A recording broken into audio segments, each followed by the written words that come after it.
Hello everyone, myself doctor Neetu Singh. और आज का हमारा जो ये प्रेजेंटेशन है this is about glycemic index of food. तो ये ग्लाइसेमिक इंडेक्स क्या है? साधारण शब्दों में ग्लाइसेमिक इंडेक्स किसी भी कार्बोहाइड्रेट युक्त भोज्य पदार्थ का हमारे रक्त की शर्करा पर पड़ने वाले प्रभाव का मापन है। दूसरे शब्दों में हम ये कह सकते हैं कि ग्लाइसेमिक इंडेक्स से हमें ये जानकारी मिलती है कि कोई भी कार्बोहाइड्रेट युक्त भोज्य पदार्थ लेने के फलस्वरूप हमारे रक्त की शर्करा पर उसका क्या प्रभाव पड़ेगा, उसकी मात्रा बढ़ेगी, कितनी बढ़ेगी, इसको हम ग्लाइसेमिक इंडेक्स कहते हैं। In other words, we can say it is a system of classifying carbohydrate containing foods according to how fast they are digested and absorbed in their postprandial state। कि भोजन लेने के उपरांत किसी भी कार्बोहाइड्रेट युक्त भोज्य पदार्थ के अवशोषण, डाइजेशन और अवशोषण के उपरांत हमारे रक्त की शर्करा पर उसका क्या प्रभाव पड़ा है, इसको हम ग्लाइसेमिक इंडेक्स कहते हैं। और ग्लाइसेमिक इंडेक्स जानना इसलिए ज़रूरी है क्योंकि इससे हमें भोज्य पदार्थों के चुनाव में सहायता मिलती है, विशेषकर जो डायबिटीज़ के पेशेंट है, हार्ट के या ब्लड प्रेशर के पेशेंट हैं। तो हम ये कह सकते हैं कि it is a measure of the quality of carbohydrate based foods on their direct effect on blood glucose during the 2 hours after the meal. भोजन करने के 2 घंटे के उपरांत कार्बोहाइड्रेट युक्त भोज्य पदार्थ ने हमारे रक्त की शर्करा पर क्या प्रभाव डाला है, इस आधार पे हम कार्बोहाइड्रेट की क्वालिटी का निर्धारण करने की भी ये एक तकनीक है। तो कार्बोहाइड्रेट की क्वालिटी या कार्बोहाइड्रेट का क्लासिफिकेशन ग्लाइसेमिक इंडेक्स के आधार पर हमने 3 वर्गों में किया है। Low glycemic index carbohydrate foods, medium glycemic index carbohydrate food and high glycemic index carbohydrate food. अच्छे ग्लाइसेमिक इंडेक्स कार्बोहाइड्रेट फूड्स उनको माना जाता है जिनका ग्लाइसेमिक इंडेक्स 55 या उससे कम होता है। तो low glycemic index means those carbohydrate foods having glycemic index 55 और लेस देन 55। तो इससे क्या होगा? These food products they are slowly digested and absorbed in our blood and thus not causing an effect on the blood glucose level so fast in comparison to the high digestive index food। ये हमारे पाचन संस्थान में देर से पचते हैं, अवशोषित होते हैं और परिणाम स्वरूप रक्त की शर्करा पे प्रभाव इनका उतनी जल्दी और उतना तेज़ी से नहीं दिखाई पड़ता है। और इसके अंतर्गत कौन से भोज्य पदार्थ आते हैं? वे भोज्य पदार्थ आते हैं जैसे साबुत अनाज, दालें, फलियां, हरी पत्तेदार सब्जियां, चोकर युक्त आटा और आपके सारे साबुत अनाज, फल, ये सब इसके अंतर्गत आते हैं। गाजर, मूली, ये सब आते हैं इसके अंतर्गत। उसके बाद हम आते हैं मीडियम ग्लाइसेमिक इंडेक्स या मध्यम ग्लाइसेमिक इंडेक्स युक्त भोज्य पदार्थ जिनका ग्लाइसेमिक इंडेक्स 56 से 69 के बीच होता है। और इसके अंतर्गत आते हैं हमारे सारे आपके white rice, white potatoes, sweet potatoes मतलब शकरकंद जिसे हम कहते हैं, सफ़ेद चावल आते हैं, आलू आते हैं और कॉर्न या भुट्टा को भी हम इस कैटेगरी में रख सकते हैं। उसके बाद आते हैं हाई ग्लाइसेमिक इंडेक्स, वे भोज्य पदार्थ जिनका ग्लाइसेमिक इंडेक्स 70 या 70 से अधिक होता है। तो इसके अंतर्गत कौन से भोज्य पदार्थ आते हैं? इसके अंतर्गत आते हैं आपके सभी केक्स और डोनट्स, आपके जितने भी रिफाइंड प्रोडक्ट्स हैं, इवन आपके कॉर्नफ्लेक्स आते हैं इसके अंदर, राइस केक्स आते हैं, सारी मीठी चीज़ें जितनी भी स्वीट्स एंड कन्फेक्शनरी के आइटम्स हैं, आपके packed and ready made breakfast cereals हैं, वो सब इसके अंतर्गत आते हैं। तो इससे हमें अपने फूड चॉइस में थोड़ी सी काफ़ी हेल्प मिल जाती है कि हमें किस तरह के कार्बोहाइड्रेट भोज्य पदार्थों का चुनाव करना चाहिए। अब वे कौन से कारक हैं, वे कौन से फैक्टर्स हैं कि किसी भोज्य पदार्थ का या किसी फूड आइटम का ग्लाइसेमिक इंडेक्स कम है या अधिक है, ये विभिन्नता क्यों आती है? इसके कई कारण हैं। उसमें सबसे प्रमुख कारण है कि कार्बोहाइड्रेट युक्त भोज्य पदार्थ में फाइबर की उपस्थिति या अनुपस्थिति।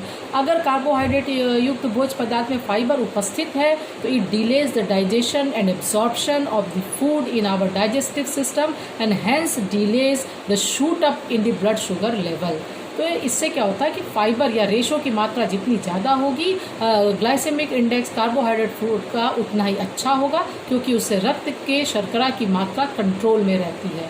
दूसरा है राइपनिंग ऑफ फूड, भोज्य पदार्थों का कितना पका होना, मतलब पकापन, कच्चा है कि वो पका है। जैसे कि कच्चा आम पका आम, कच्चा केला पका केला। तो जितने भी ये पके फल हैं इनका ग्लाइसेमिक इंडेक्स बहुत ज़्यादा होता है in comparison to the raw या कच्चे फूड प्रोडक्ट्स का।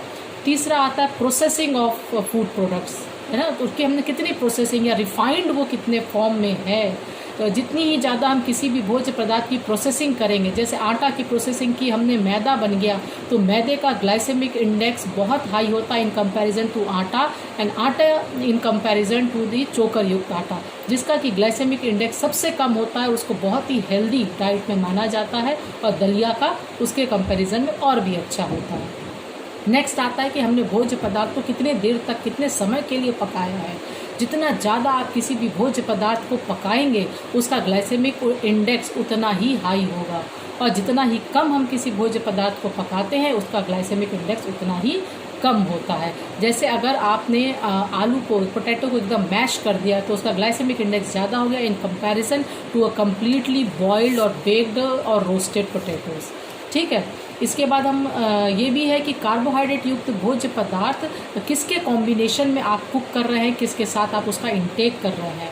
अगर आपने प्रोटीन और फैट के साथ कार्बोहाइड्रेट युक्त डाइट ली है तो इससे उसका ग्लाइसेमिक इंडेक्स काफ़ी कम हो जाता है। कैसे? प्रोटीन इंसुलिन की एक्टिविटी को स्टिमुलेट करता है, मोटिवेट करता है। Fat it lowers the rate of digestion and absorption, तो जितना ही कम डाइजेशन होगा और इंसुलिन की एक्टिविटी अच्छी होगी तो ग्लाइसेमिक इंडेक्स या ब्लड में हमारे शुगर का लेवल उतना ही देर में बढ़ेगा या कम बढ़ेगा, तो ये अच्छे ग्लाइसेमिक इंडेक्स माने जाते हैं। उसी तरह से आपने भोजन में एसिड युक्त भोज्य पदार्थ और फैट युक्त भोज्य पदार्थ लिया है, जैसे कि अगर आपने विनीगर का यूज़ किया है, लेमन जूस का यूज़ किया है, तो इससे भी ग्लाइसेमिक इंडेक्स काफ़ी कम होता है। नेक्स्ट आता है composition, chemical and physical composition of carbohydrate food. अब देखिए केमिकल कंपोजिशन कैसे, मोनोसैकेराइड ग्लूकोज भी है, मोनोसैकेराइड फ्रक्टोज भी है, लेकिन glucose has a very high glycemic index and fructose has a very low glycemic index of about 23।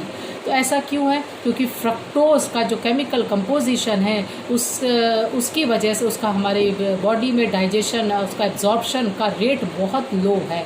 और sucrose which is a disaccharide, a combination of glucose and fructose, तो ये medium glycemic index का है।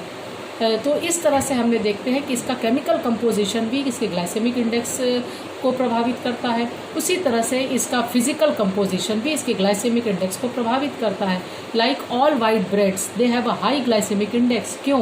क्योंकि इसमें जो हमने refined floor use किया है वो देखिए बहुत फाइन पार्टिकल है, वो व्हीट का, गेहूं का, मैदे के रूप में हमने ब्रेड में लिया है। एक फैक्टर ये है। दूसरा फैक्टर ये है कि जब हम ब्रेड की जो सरफेस एरिया है वो पफीनेस की वजह से उससे एक्सपोजर ज़्यादा होता है, मेटाबॉलिज्म को एरिया ज़्यादा मिलती है और उस पर हमारे डाइजेस्टिव जूसेस बहुत आसानी से एक्ट कर सकते हैं। तो इससे क्या होता है कि ब्रेड या मैदे का ग्लाइसेमिक इंडेक्स बहुत हाई होता है। तो इस तरह से हमने देखा कि ग्लाइसेमिक इंडेक्स को कितने सारे फैक्टर्स हैं जो ये प्रभावित करते हैं। अब ये ग्लाइसेमिक इंडेक्स का फ़ायदा क्या है? देखिए सबसे पहला फ़ायदा तो ये है कि जिस भी फूड प्रोडक्ट का ग्लाइसेमिक इंडेक्स लो होगा वो उतनी देर में डाइजेस्ट होगा, उतनी देर में हमारे बॉडी के अंदर शुगर के लेवल को बूस्ट अप करेगा या बढ़ाएगा। तो ये डायबिटीज़ के पेशेंट को स्पेशली बहुत फ़ायदेमंद है, हार्ट के पेशेंट के लिए बहुत फ़ायदेमंद है। दूसरा इम्पॉर्टेंट इसका लाभ ये है कि ये हमें वैरायटी ऑप्शंस बहुत प्रोवाइड करता है डायबिटिक या क्रोनिक इलनेस के पेशेंट को फूड चॉइसेस में। Next most important benefit of this is कि we opt for a very healthy food choice या लाइफस्टाइल की तरफ हम अग्रसरित होते हैं, हम बढ़ते हैं, क्योंकि हमें पता चलता है कि ग्लाइसेमिक इंडेक्स के चॉइस से हम एक अच्छी हेल्दी ईटिंग या लाइफस्टाइल पा सकते हैं and we can be save ourselves from diabetes. हम डायबिटीज़ को होने से पहले ही रोक सकते हैं या उसके प्रभाव को हम कम कर सकते हैं। इसी तरह से हम अननेसेसरी अपने बॉडी में ब्लड के शुगर के लेवल को बढ़ने से कंट्रोल या रोक सकते हैं। Another most important factor is that it saves us from a number of chronic lifestyle diseases like blood pressure, heart diseases, cancer and many more. तो इस तरह से कई सारी बीमारियों से जो हमारी लाइफस्टाइल की वजह से हमें हो सकती हैं या हमारी अनअवेयरनेस की वजह से या हमारी फॉल्टी फूड चॉइसेस की वजह से हो सकती है, वो ग्लाइसेमिक इंडेक्स की जानकारी हमें उन सब चीज़ों से बचाता है। होप कि आपको ये ग्लाइसेमिक इंडेक्स का ब्रीफ प्रेजेंटेशन पसंद आया होगा। Thank you.